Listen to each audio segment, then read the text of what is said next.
run its course, if I'm being honest. Between the manager and the hierarchy as to what players are actually Cool, ready?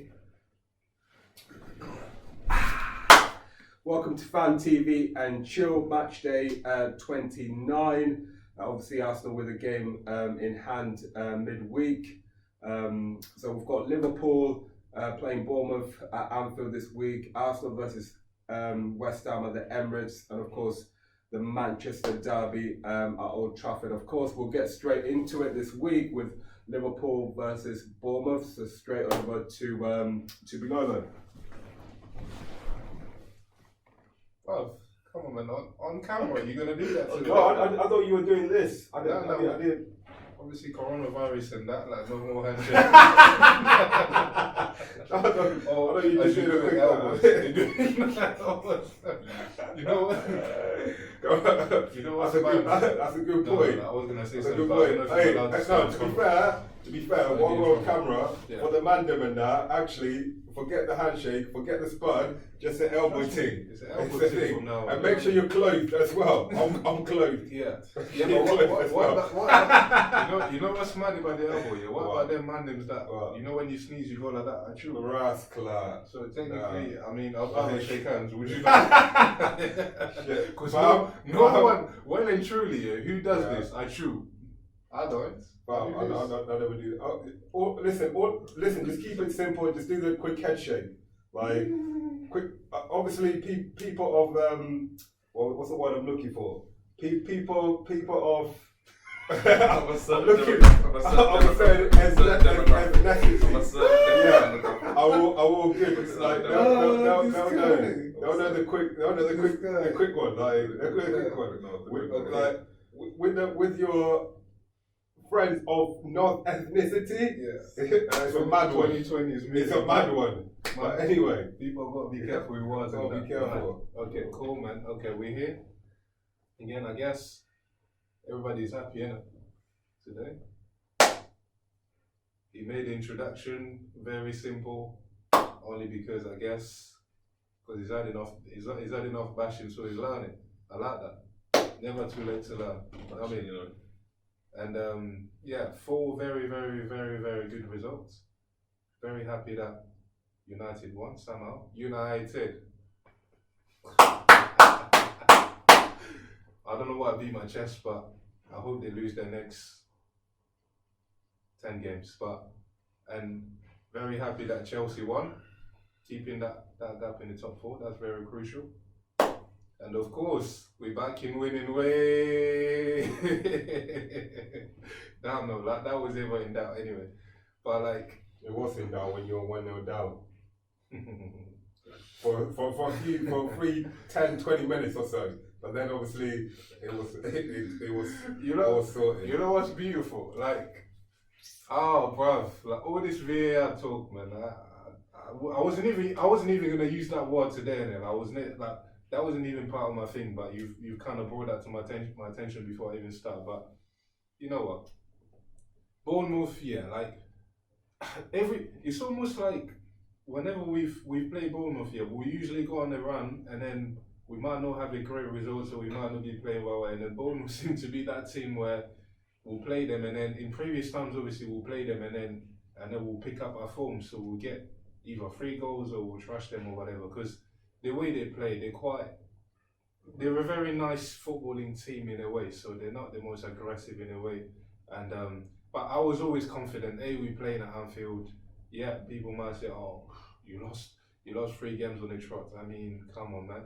Like again, I was never like what I was saying from previous time. I was saying, that was more like a bit of a blessing in disguise, to be fair. Like, because better to just go again, get a bit of a reality check, because sometimes that's needed, you know, and which Watford did to us, and then just to get the rhythm back again, and like to make it worth like fighting for points again, and get a reaction, and hopefully put on another run till the end of the season for various reasons. And obviously the league is pretty much done, but like I guess if we keep winning for other reasons that we don't really discuss too much in here, but game.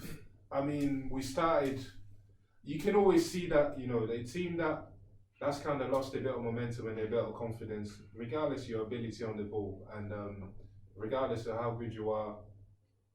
Like, confidence is key, like, it's very key and crucial in sports, and there's always that added pressure. So, like, yeah, you're close to winning the league, but, you know, playing at home, I thought we started the game a little bit, like a little bit cagey, in the sense that, I don't know, there wasn't really a lot happening until they scored like a legit goal, and then obviously we picked up our play.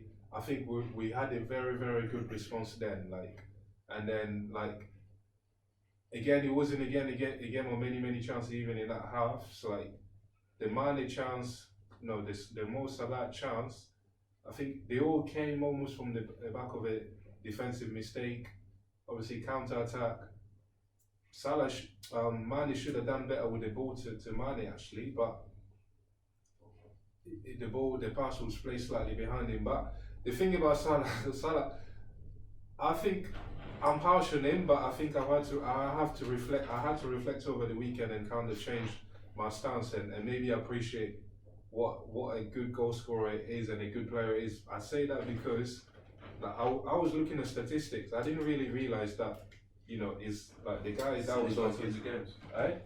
70 goals in the game you're talking about. There you go, yeah. So it's like, I didn't realize that was like his 20th game. That was like, 3 consecutive seasons. Is it like that was like about 20 games, 20 goals. And then when they start comparing those stats to like your Owens, your Torres, I'm like, right, okay, cool. But again, it's like, cause I think with Salah, I will always have that first season in mind, innit? I think it's almost like I'm expecting to live up to that, which is, it's hard to kind of to replicate, especially if he gets man marked pretty much, or double marked every game. So, and then the thing about him again is it's about when you least expect him to score, that's when Salah scores.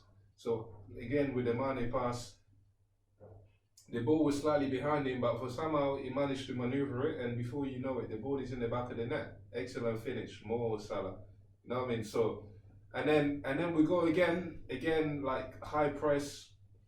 When they try to play the ball, Van Dijk nicks the ball off their midfield or whatever, clean through, Mane one-on-one, like he's never gonna miss, because the guy is having a good season and is a top bowler. So, and then we go 2-0 up, and from then again I think that game we weren't really like, again it felt like it was more like we were a bit conservative in a way. We didn't want to risk it going too forward, but at the same time, the more we did that, we kind of gave ourselves a little bit of a risk that, Bournemouth could always create a little bit of something. And something that I'm not happy with Liverpool at the minute, it feels like we're starting to revert back to how we used to be, like a bit more open and easy to be countered against. And that hasn't happened for a very long time. Even though with the same kind of players, and Van Dijk at the back or whatever, I've not watched many games where, especially smaller teams that are in situations that, okay, coming back from our own, us losing the ball, and then they're almost like a 1v1, if not 3v1, 3v2, whatever. So I think it's something that they need to do just as a collective, as a team, and I'm sure they'll put it right. But that game was all about getting the 3 points, and a few scares in the game, like Millie had to clear the ball off the line, and then I don't know whether there was anything else, but like, it's men football, isn't it? Like, we're talking about the Premiership, and you got to earn your 3 points every time, and the team showed it, and when they got the 3 points, I think that was the most important thing, really. And back to winning ways. I feel like you went into the game a bit cagey, and like obviously both of your goals were kind of like, they were slightly like given to you, kind of thing. You capitalise on them. Well, given to you, sorry. You capitalise on stupid. But you say, partly, but high press as well. I think the first one maybe, the defender was belly on the ball.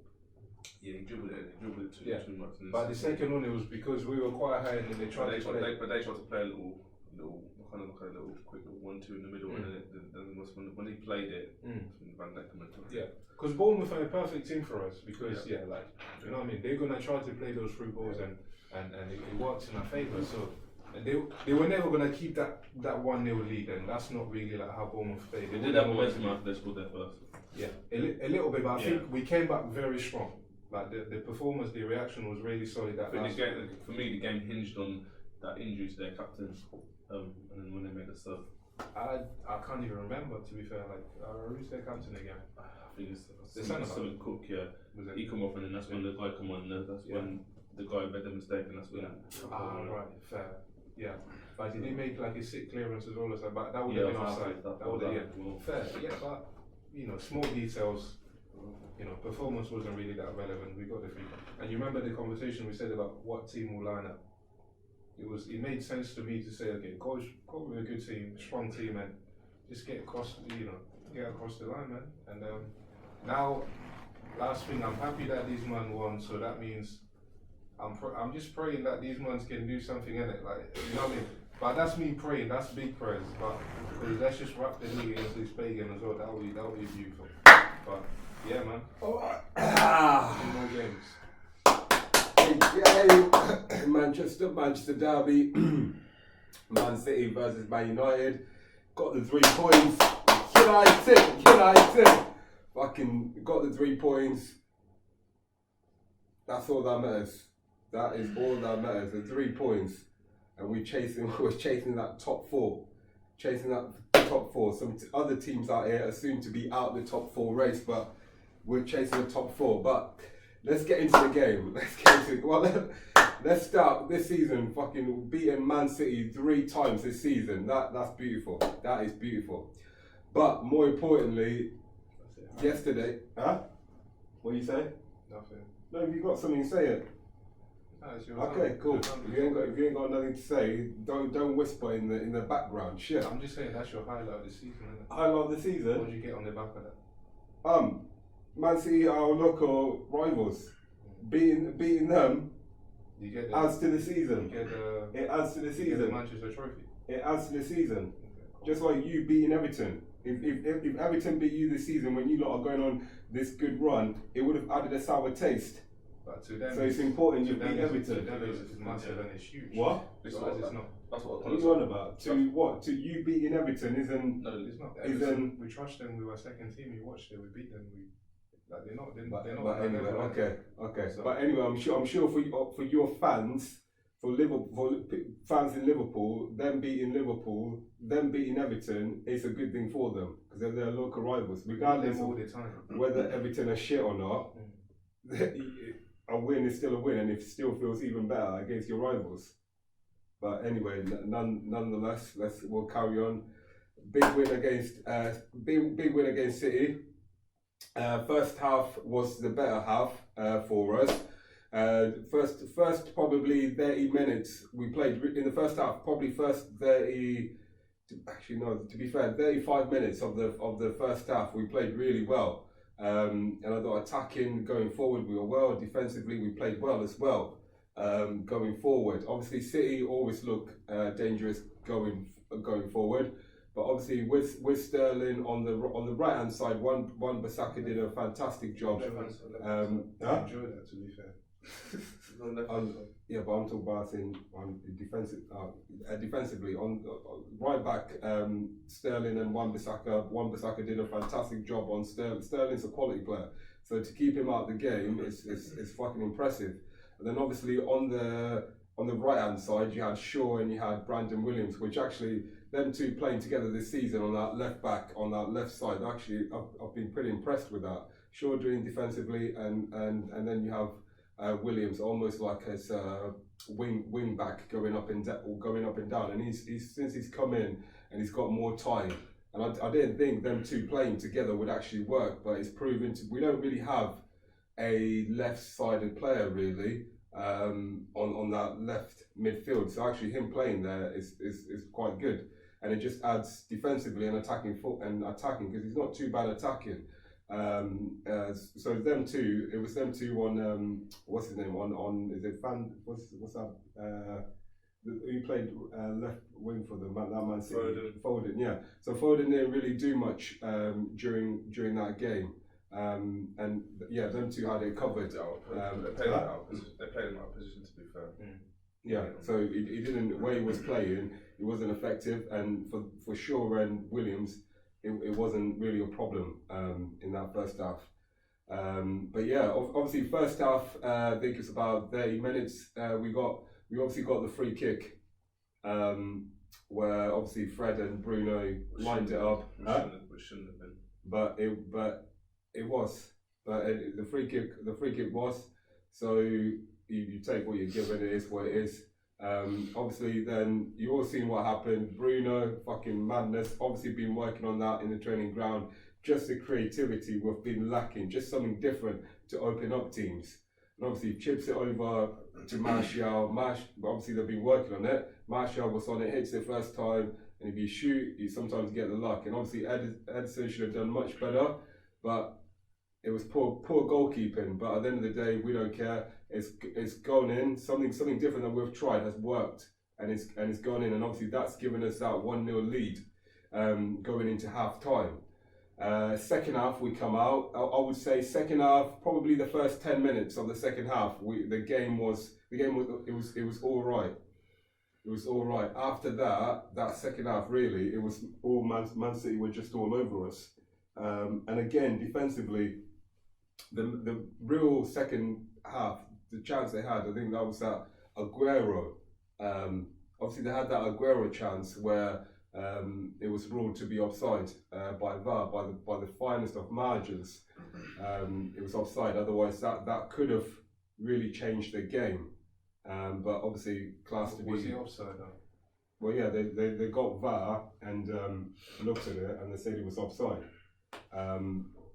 So class to be offside. Luckily, that went that went our way. One thing I will say that players got to be careful about, especially, well, actually two things. The first thing was a lino, because with the new VAR system, I thought the linos are not meant to put their flag up until that part of the play finishes, because the lino was quick to put his flag up, and then that caused Man United players to then freeze. But first of all, the lino shouldn't put his flag up, and then second of all, Man United players, we shouldn't be freezing. We should be playing to the whistle, because the gear had stopped, and if that VAR if it doesn't go our way, and all of a sudden Aguero's onside, Man City are back in the game because we're frozen. But with the new VAR system, this is the thing players need to understand. You've got to keep playing to the whistle, because VAR, they could rewind it back with VAR, and if he's onside, it's a goal, and all of a sudden the game looks completely different. And at that point of the game, the momentum was always City, so they could have potentially gone on to win the game from that point onwards. Second half, in terms of play, again, City dominated. We thought Bruno was obviously out of the game, and a few things I want to mention. There was one Bissaka, and what was the other one? I think it was Fred. Is it Fred? With one Bissaka and Fred, I think. I remember 2 times in the game where Fernandes was shouting and screaming for the ball, and he was in better position, and we could have got a second goal from that point, where you had one Bissaka not passing the ball, and then you had Fred not passing the ball. And in the first half, Martial had a chance to pass the ball to Bruno. The good thing about him, he keeps getting into these spaces where he's unmarked. But what we've got to do as a team, we've got to and the other one, the one that pissed me off the most, was Daniel James. Daniel James, he beat can't remember who played left back. What's that Russian player? Zinchenko. He beat Zinchenko. Then he's 1-on-1. Instead of looking up and seeing Bruno Fernandes arriving, which a player who's spatially aware of what's going on would have seen Bruno arriving, just slipped it to him, he would have had a shot, and that would have probably been 2-0 and game over. So that's the one thing I'll say about Daniel James's game. That final, he's got to work on his final third. His awareness of what's going on around him. Yeah, he keeps his head down too much. He needs to, and the frustrating thing for me with Daniel James is he's quick, he'll get past his player, and because he's quick, he does have those few seconds to like look up and be able to pass and be able to see what's around him, and he needs to do that. If he can just add that to his game, he'll be so much better for it. Overall, obviously, again, Man City with a mistake again. McTominay gets the second goal, and obviously it's 2-0. By that point, we were getting the 3 points anyway. But that just secured it anyway. It was an important, very important game, because going into the game, we weren't favourites. So to get the result we did get was brilliant. And at this point, did you feel as if you played Man City at the right time? You feel as if the game was at a different period of the season, that maybe you wouldn't. Well, the thing is, we played them early on in the season and we managed to get the result. And obviously, we've played them this time. We've still managed to get the result. So I just feel as if Man City controlled everything up until your area of the pitch, and they just played in the final. They played like as if a team that weren't worried about falling into third, and a team that weren't going to get to first. Almost like they got nothing to play for. Obviously, they got the second leg of the Champions League. Was De Bruyne injured? Yeah. Okay. So when Mahrez come on, he did make a difference on that right hand side. He was getting some good balls in. I remember him getting a ball across that Sterling should have finished off, to be fair. But yeah, so 3 points wrapped up. Important 3 points. Chases on for fourth place. It is definitely on, and obviously we just got to keep doing what we need to do, and not worry about other teams around us. Just focus on us and keep it moving forward. Well done, boys. Important result. Until next week, let's keep it moving forward. The last game of the weekend, obviously Arsenal played at home to West Ham. Obviously, we're going to the game from our last game before that was the result we had in Europa League, which was a poor result for ourselves in the league. We're going out to a 3-2 win against Everton. Obviously, we started off the game. My personal opinion, we started the game poorly. West Ham started the game brightly. Got the guy who plays at top, plays at top for them with the braids. Antonio. Yeah, Antonio. He was playing really well, which kind of mirrored. He mirrored to how Saint Maxim played against us when we was playing Newcastle at home, but he just seemed to be a bit more accomplished. They had a couple of chances. One where it was a 2-on-1, and I don't think was it Haller. I don't think he was on the same kind of wavelength as him. A simple square ball, and Haller just went too far forward, and they could have been one lot. They were having a lot of territory, and for me personally, I felt like we just seemed lethargic, and I don't know. I'm not too sure what was going on. Like I've been saying beforehand about a team, I keep on having to say it all the time at home, but a team dictating us on our own pitch when we're playing at home, a lesser team, should I say, shouldn't actually happen. And also, I also go on to say how we're not putting together a regular 90 minutes of good play. It's always a half, or we start off well, and then Arteta, I don't know what happens, we take the lead or something, and then players settle down, and then the other team takes over, or we start off poorly, and Arteta gets us in at half time, and then it's a different second half. Saying that, we did get a few chances, but I wouldn't say anything was clear cut in the first half. West Ham had a lot of clear cut chances, I'd say. Another day they could have finished, and another day they could be leading. Half time now, we're going to half time. Second half again, I feel like it was just a bit, for me, it was a bit, even though usually when we do play poorly, Arteta gets the boys in and he has a talk, and we come out guns blazing in the second half, which didn't actually happen in this second half for me, my personal opinion. I still felt as if West Ham was still dictating play, and they were getting a few more chances in the second half. Again, Antonio had a kind of a chance inches away from my goal, which he puts wide. a few other chances don't come to mind, but after watching the highlights, I could recall them getting a few other chances. I was impressed with. I'm always impressed with Saka, the guy who's playing at left back, who's not even a left back. I'm always impressed with how he plays. A man of his age, playing the way he's playing. We just don't seem to have.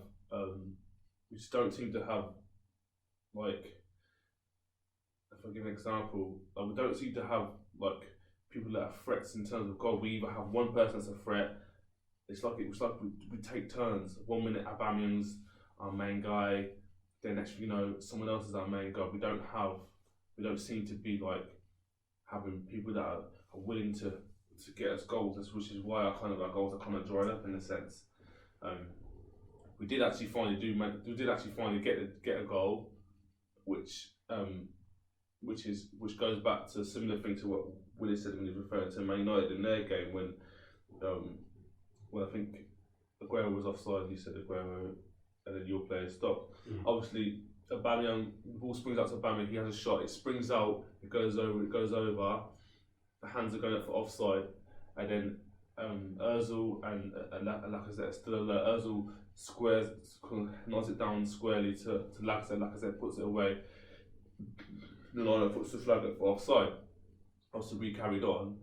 Obviously, VAR rewards us the goal, which I was surprised to be fair, because we don't tend to get that. VAR rewards us the goal. Obviously, it shows an impetus of carrying on and playing to the whistle, as Willis was saying beforehand. Obviously, we get the goal. Even from that, West Ham had a few more chances to try and get ourselves the equaliser, which I personally feel as if they deserved. But we managed to hold out in the end. Pablo Mari's his first Premier League start. He did okay. There's one, like I said in the first half, there's one thing where Antonio gets away from me. Kind of goes out to try and block the pass through. Antonio gets away. Other than that, I feel like he was accomplished. My personal opinion of the game is we played poorly throughout. A lot of improvements needed. Obviously, we've got West Ham we've got Man City in midweek, which we're going to need to up our game. We don't have a good record against Man City. We've lost our last 6. Last time we beat Man City was in semi-final of the FA Cup. 2017 was the last time we beat them. So we're going to need to up. Obviously, they should be still licking their wounds off the defeat against Man United in the Derby. But we'll see what happens. Obviously, we still need to get the 3 points in that game. It's our game in hand to keep ourselves in the hunt for the top 4. I reckon you're gonna you got a chance, or do you reckon it's? I've already said beforehand that we get top 4. I think it's out of reach. I personally think the top four race is the top 4 teams that are in the top 4 right now. Hey. Yeah, talk for Arsenal. Talk for Arsenal. And I'll say probably talk for Arsenal. Okay, just to clarify, I'll say it again because you didn't hear me. I personally feel like it's the top 4 going to stay again. I'm not talking for Arsenal. I'm talking for my personal opinion. Okay. Cool. I'll put Sheffield in the equation. It looks like their fixtures, they've got favourable runs in it. Yeah, I know. I just feel like it's going to stay the same. Chelsea are just they're finding some form of impetus, and so are Leicester. But yeah, so a lot of improvements needed, and a lot of effort is needed in our next game. We'll see how we go. See if we can get 3 points in that game. Would you rather finish off the Europa? I'd rather finish outside the Europa spot than the Champions League spot, and then just start again next year. Exactly. What would you? But I guess you're already 2 in between, and I don't think you can drop back that much. But it's either the Champions League or you got then you play in back or something.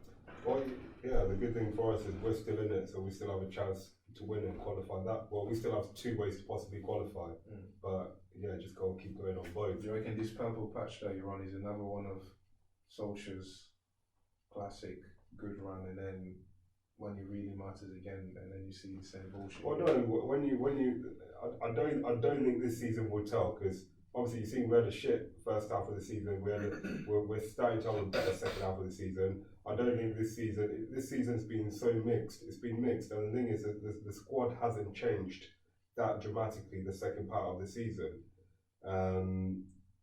It's only implementation, and like when you talk about the purple patch, especially the last few games, all that's happened is we've brought in one player who's actually able to do what our midfield couldn't do before, which is help us control games more, and obviously make the crucial last pass.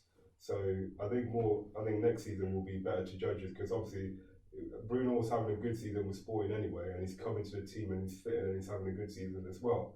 But I think once next season, I think next season will be better to tell if we have actually strengthened and are actually better. Do you know what I mean? I think this season it is what it is. But next season we'll be able to tell more if this United team has actually strengthened, by if we can actually put a title challenge. Title challenge. Yeah, title challenge. Do you reckon realistically speaking, do you reckon you're close to the top challengers? No, again, next season it'll be Liverpool and Man City chasing for the title. And again, you could only Chelsea, Man United. I don't know about Arsenal. It depends what they do in terms of strengthening. But obviously Liverpool, Man City for the title. But Chelsea, Man United, and really Arsenal need to start putting pressure on them too. They can't be having Chelsea and Man City constantly. But realistically, I'm just saying, Man City and you're Liverpool. making it sound like realistically. Realistically, there's a vast difference between Liverpool and Man City. And but the thing is, realistically, at this moment in time, Man City and Liverpool are quite far ahead. But if we look at it another way, if United strengthen, if Chelsea strengthen, and if Arsenal strengthen, they should not be far off the pace. Liverpool and Man City will lead the pace, but depending on if Arsenal can keep Aubameyang, Lacazette, and all their strong players and carry on strengthening, and if we can strengthen as well in Chelsea, we shouldn't be far off the pace of chasing you lot down. But there needs to be more consistency in all the teams in order for that to happen. But generally, the amount of games that Chelsea have lost this season or drawn, Arsenal have lost or drawn, we have lost or drawn. Really, some of those games we shouldn't be losing or drawing. It is what it is. It's happened, but we're teams that have in the past had a lot more consistency in the league. Yeah, consistency. Because we've had stronger, we've had better teams, we've had better players. You don't win because you're United, or you don't win because you're. No, that's not what I'm saying. I never said that. No, I'm just making a case for the lesser teams. But that's not what I'm saying. Traditionally, because we have better players than say the lesser teams. In the past we have had more consistency. But in terms of the gaps is not, obviously they're still like quite. And the thing is, what we got to remember about Liverpool next season, teams will come for you even harder.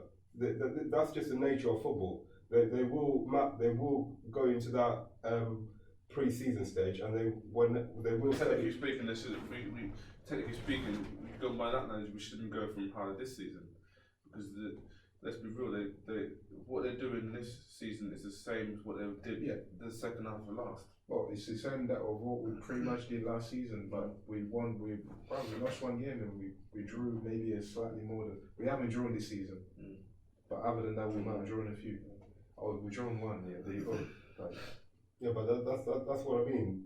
It should have been this season, but it's not. It has to be. But that's the nature of football. If a team does well, teams will sit down and they will look at and analyse. This is what Liverpool are doing. Yeah. This is how we need to try to stop them from playing. Yeah, that's natural. And that's not just Chelsea or Man United or Arsenal. It's every other team in the league. Oh, that's normal. They'll look at it at that level. Yeah. So Liverpool are going to have to obviously continue to be as good as they are, or obviously get better, etc. But what I'm saying is, Arsenal, Man United, even Tottenham, those teams have to strengthen, and it has to stop being a Man City and Liverpool title. Yeah, title. I think it's more just because the two teams that I know City have had a bit of a blip, but they're still very more established than you guys. It's one thing when you say strengthening, like it's one thing buying a player, is one thing getting that player, is one thing having a team that's consistent. Does that make sense? Like, because Liverpool and City have already got a template. Like, you know what I mean? And Liverpool is not a freak because they did it last season, like you say, pretty much. Barring, like, you know, maybe they just fell off short to City, and City have been doing this for time. So, but I don't know. But like you said, it'll be interesting again just to see what happens in it. But Right, any special mentions for this week? on top of my head, nothing screams out. Let me go through the results again. But But nothing. this week Yeah. it's a big week, both for Liverpool. Obviously, Liverpool playing Atletico Madrid in the Champions League. That's a big game at Anfield, and obviously Arsenal, Man City. Ideally, Arsenal need to try to win that if they're going to chase top four. Really, There's nothing there really. No. I mean, you can give it to Burnley if you wanted, but and again, who did they beat? Spurs are trash at the minute, so he's not Oh, credit. okay. It's really performing. I don't know. They beat what? Burnley beat I guess Spurs. we can give it. them, so you don't know. We can give it maybe to you, man. You beat City. No, if there's With good margins. I think that would if be there's nothing, fair enough. Like, if there's nothing there, there's nothing there. yeah. But I guess Everton. anyway, Manchester, special mention for that Manchester derby and that. Got the win over City, so we love that. All good? I'll say Alright, so. cool. Yeah. To the next one, innit? On to the next one. Until next week, Come on, please Arsenal. carry on watching, subscribing. Any comments? Again, if you've got anything, feel free to message us. But thank you again for the support on the YouTube channel and on the Instagram channel. As always, until next week, peace.